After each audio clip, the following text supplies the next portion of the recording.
Exodus chapter 2. And there went a man of the house of Levi, and took to wife a daughter of Levi. And the woman conceived, and bare a son, and when she saw him that he was a goodly child, she hid him 3 months. And when she could not longer hide him, she took for him an ark of bulrushes, and daubed it with slime and with pitch, and put the child therein, and she laid it in the flags by the river's brink. And his sister stood afar off, to wit what would be done to him.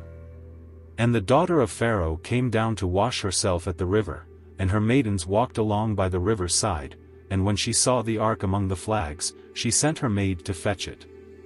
And when she had opened it, she saw the child, and, behold, the babe wept. And she had compassion on him, and said, This is one of the Hebrews' children. Then said his sister to Pharaoh's daughter, Shall I go and call to thee a nurse of the Hebrew women, that she may nurse the child for thee? And Pharaoh's daughter said to her, Go. And the maid went and called the child's mother. And Pharaoh's daughter said unto her, Take this child away, and nurse it for me, and I will give thee thy wages. And the woman took the child, and nursed it. And the child grew, and she brought him unto Pharaoh's daughter, and he became her son. And she called his name Moses, and she said, Because I drew him out of the water. And it came to pass in those days, when Moses was grown, that he went out unto his brethren, and looked on their burdens, and he spied an Egyptian smiting an Hebrew, one of his brethren. And he looked this way and that way, and when he saw that there was no man, he slew the Egyptian, and hid him in the sand. And when he went out the second day, behold, 2 men of the Hebrews strove together, and he said to him that did the wrong, Wherefore smitest thou thy fellow? And he said, Who made thee a prince and a judge over us? Intendest thou to kill me, as thou killedst the Egyptian? And Moses feared, and said, Surely this thing is known.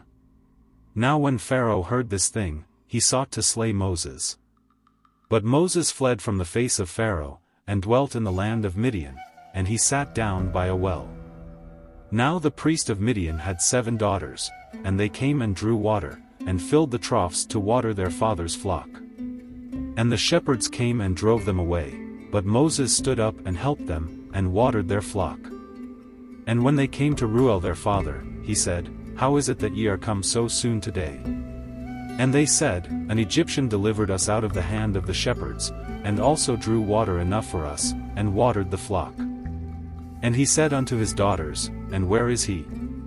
Why is it that ye have left the man? Call him, that he may eat bread. And Moses was content to dwell with the man, and he gave Moses Zipporah his daughter. And she bare him a son, and he called his name Gershom, for he said, I have been a stranger in a strange land. And it came to pass in process of time, that the king of Egypt died, and the children of Israel sighed by reason of the bondage, and they cried, and their cry came up unto God by reason of the bondage. And God heard their groaning, and God remembered his covenant with Abraham, with Isaac, and with Jacob. And God looked upon the children of Israel, and God had respect unto them.